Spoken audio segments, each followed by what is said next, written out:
Hello everyone, स्वागत है आप सभी का मेरे यूट्यूब चैनल पे। तो गाइस आज की वीडियो में मैं शेयर करने वाली हूँ आप लोगों के साथ एग्जाम स्ट्रैटेजी, क्योंकि आपके एग्जाम्स आने वाले जो कि सेमेस्टर 1 के स्टूडेंट्स हैं उनके एग्जाम आने वाले हैं कुछ ही दिनों में। एंड ये सारी स्ट्रैटेजीज आपको ध्यान से सुननी है एंड समझनी है ताकि आपके एग्जाम्स जो हैं वो अच्छे जाएँ। इस पर मैं बात करने वाली हूँ about your how to answer descriptive questions, how to manage your time because you'll just get 2.5 hours। तो उसमें कैसे आपको एग्जाम देना है, प्लस कौन कौन सी चीज़ों को आपको फॉलो करनी है, कौन कौन सी गाइडलाइंस को आपको फॉलो करना है। तो ये अगर आप ध्यान से सुन लोगे, वीडियो उसको देख लोगे तो आपको समझ में आ जाएगा। ओके, तो गाइस सबसे पहला चीज़ जो मैं आपको बताना चाहूँगी that is do some practice of typing. ठीक है, अपना enhance your typing speed on keyboard, ताकि जब आप एग्जाम दे रहे हो तो आप अच्छे से लिख सको। Because you will need to write around 300 to 400 words in your descriptive for each and every question. 2 questions को आंसर करने होंगे 3 क्वेश्चंस में से, जिसमें से आपको मिनिमम, मतलब ऐसा वर्ड लिमिट नहीं होता, बट मैं अपने साइड से बता रही हूँ कि if you want to fetch good marks तो उसके लिए आप कोशिश करो कि आप 300 to 400 वर्ड्स में लिखो, जिसकी वजह से जिसके लिए आपकी टाइपिंग स्पीड अच्छी होनी चाहिए। ठीक है, तो that is one of the things जो कि इंपॉर्टेंट है, इंपॉर्टेंट स्ट्रैटेजी है which you should do prior to your exam, 1 or 2 days before your exams। okay, second कि क्या कैसे आप अपने टाइम मैनेजमेंट करोगे, वो चीज़ बहुत इंपॉर्टेंट है। सबसे पहले गाइज मैं आपको सजेस्ट करूंगी कि अटेम्प्ट योर MCQs। ठीक है, there will be 40 normal MCQs which will consist of fill in the blanks, और ट्रू फॉल्स रहेंगे उसमें। नॉर्मल जो MCQs होता है वो रहेगा, and 5 MCMR case study based रहेगा। ठीक है, जिसमें से आपको हर एक क्वेश्चन में 2 ऑप्शन सेलेक्ट करना होगा। ठीक है, which will be of 2 marks only. And एक रहेगा आपका डिस्क्रिप्टिव, जिसमें टोटल 3 क्वेश्चंस रहेंगे, जिसमें से out of 3 you have just answer 2। तो वैसे रहता है। ठीक है, तो आपको पहले MCQs अटेम्प्ट करना है, फिर आप चले जाओ डिस्क्रिप्टिव पे। केस स्टडी को 5 क्वेश्चंस रहेंगे, उसको स्किप कर सकते हो उस टाइम के लिए।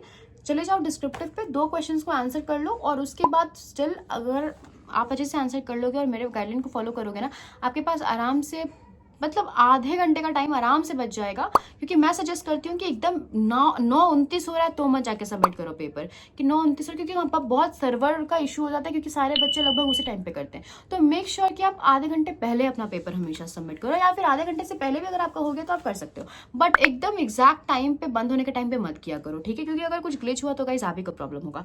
ठीक है, तो मेक श्योर कि आप MCQ करो, फिर डिस्क्रिप्टिव करो, and then go to case study. और फिर केस स्टडी में ज़्यादा टाइम नहीं लगता है, बहुत ईजी केस स्टडीज होते हैं, आराम से कर लोगे। ठीक है, तो attempt that।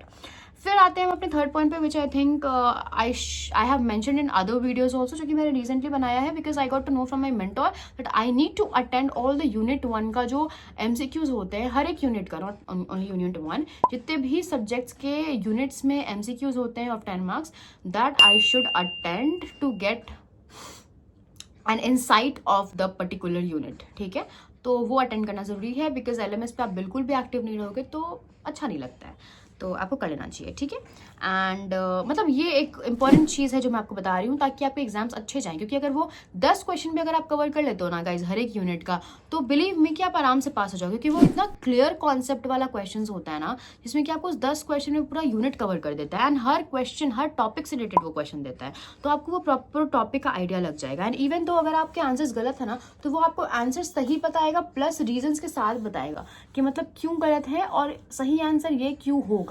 तो वो काफ़ी अच्छी चीज़ है उसकी। नेक्स्ट आते हैं अपने नेक्स्ट पॉइंट पे, which is very very important. एकदम ध्यान से सुनो। Do not open the new tab, do not open the new tab in video, sorry in during your exam. Do not open the new tab during your exams. तो अगर आप new tab खोलोगे guys, तो उसकी वजह से आपको एक वार्निंग का मैसेज आएगा, एंड आपको एग्जाम से हटा दिया जाएगा। तो दूसरा टैब खोलने की बिल्कुल भी ज़रूरत मत करना। ठीक है, बिल्कुल भी मत खोलना दूसरा टैब। कोशिश करो कि सारी चीज़ें, जो भी नोटिफिकेशन, जो भी अदर टैब्स आपने ऑलरेडी खुल के रखे हैं, उन सारे को बंद कर दो बिफोर ड्यूरिंग द एग्जाम।